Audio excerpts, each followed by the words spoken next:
international system, perhaps we'll be seeing a security consequences for that for the international community. Mm-hmm. Well, key United Nations financial, economic and trade institutions convened an emergency meeting to discuss long-term aid amid concerns that the crisis could lead to serious political upheaval. Let me state some facts. The price of rice has risen by 3/4 over the past year, and that of wheat by 130%. There are food crises in 37 countries. 100 million people, according to the World Bank, could be pushed into deeper poverty by the high prices. Now, how dangerous could desperate hungry mob be? And I'd like to ask you this question, Ms. Baria Alamuddin in London. Angry mob who are hungry and angry, and even in some affluent countries, people who have money might not be able to buy the commodities because they won't be there. What implications could this lead us to? Yes, yes, absolutely. I mean, it's interesting that you mentioned affluent countries. There is about 13 million people in England that live in the poverty line. There is 36.5% that live on the poverty line in the United States of America, which is supposed to be, these are some of the most richest countries in the world. I tell you, yesterday I was watching a program and it said that in the UK, about 8 billion pounds are wasted on food. People throw food, even you know, that is not eaten, and it's still in packages. Even. So there is also this factor that we should take into consideration, that more affluent people are throwing food away while other people are not being able to eat. Indeed, I think we have seen, for example, in the UK, that the popularity of Prime Minister Gordon Brown has fallen because of the economic downturn in the country. The house prices are falling down.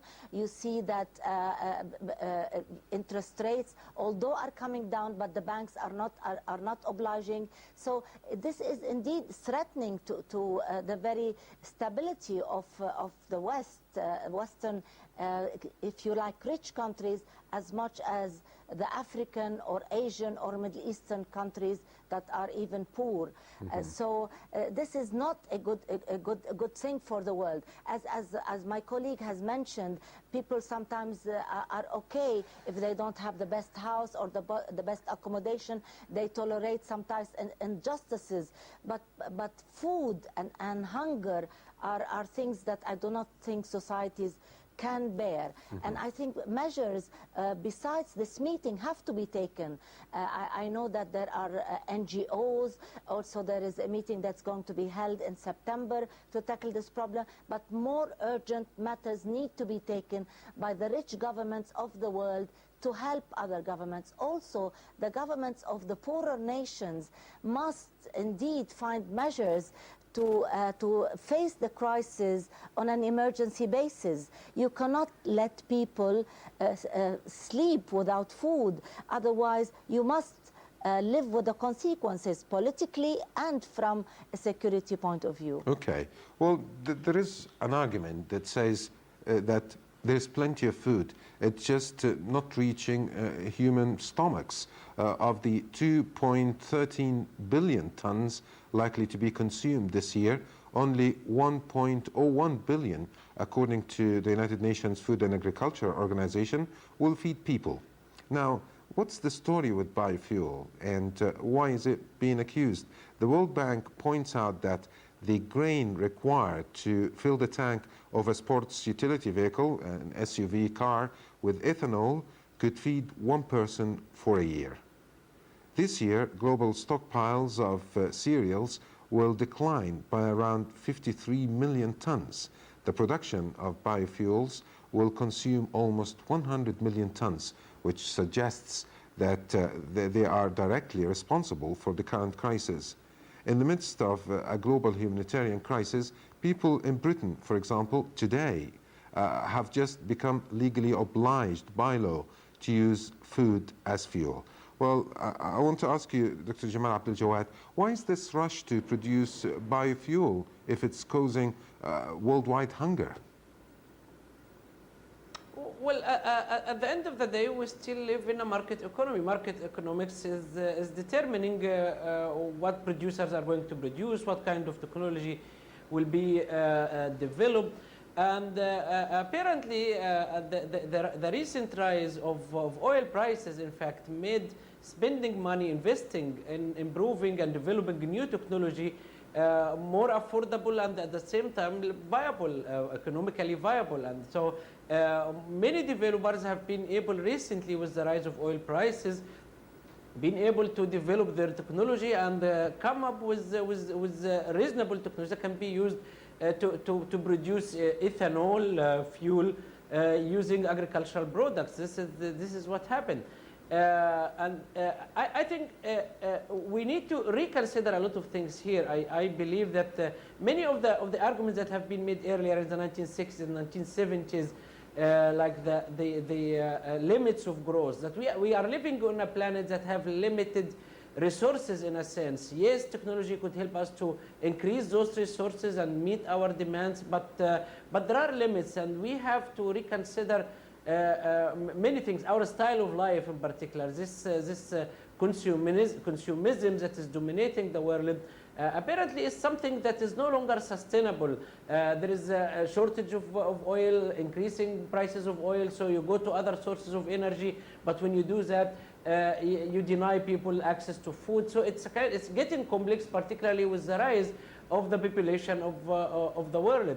Apparently, all this happened with the expansion of capitalism and economic growth to new huge parts of the world, to China and India in particular. They've changed their lifestyle. They eat lots of meat. Tremendous pressure on global resources. That apparently this style of life of the rich countries in the northwest corner of the world is something that cannot be really applied to the rest of the world. And because if this has happened, there is pressure on global resources will be unbearable for a great extent. So there should be a new way of thinking, a new ideas that how can we really sustain development and help the poor people, and at the same time being able to take into consideration the limitations of resources that are on our planet here. Yes, and I read that animals, grazing animals, for example, they eat 14 times as much as human beings eat of cereals and so forth. Now, the United States and Brazil are the world's largest producers of ethanol, which is the fuel for cars that the Bush administration has made a key element of its bid to cut reliance on oil from foreign and sometimes hostile countries, according to them. U.S. Ethanol producers use chiefly maize, while Brazil's production relies on sugarcane as a raw material. Other methods used in various countries use edible oils to produce diesel fuel. In the United States, soy-based biodiesel is a fast-growing product.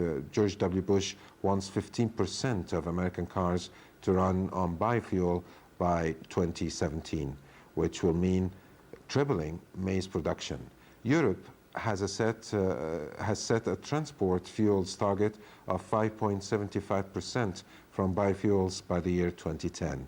In a report last week on food prices, the World Bank said that United States ethanol ate up nearly all of the increased global maize production from 2004 until 2007, when the crops prices rose most sharply.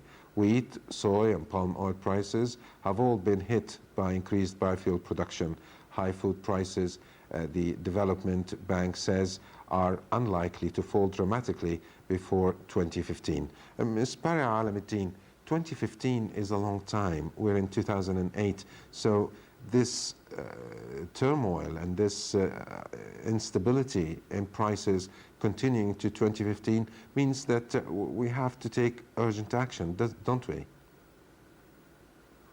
Yes, absolutely. No, I totally agree with you. It's unfortunate, and you see what happens. All these big countries meet, and they donate to poorer countries, and the donations, in most cases, never reach. This is certainly not a sustainable way of life for poor countries, and for, even as I told you, if we have 36.5% of the Americans under the poverty line, and 13 million in England.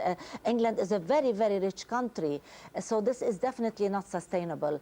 I think what we need to do, and allow me to say, I do not have a lot of confidence in President Bush's political agenda, let alone his economic agenda.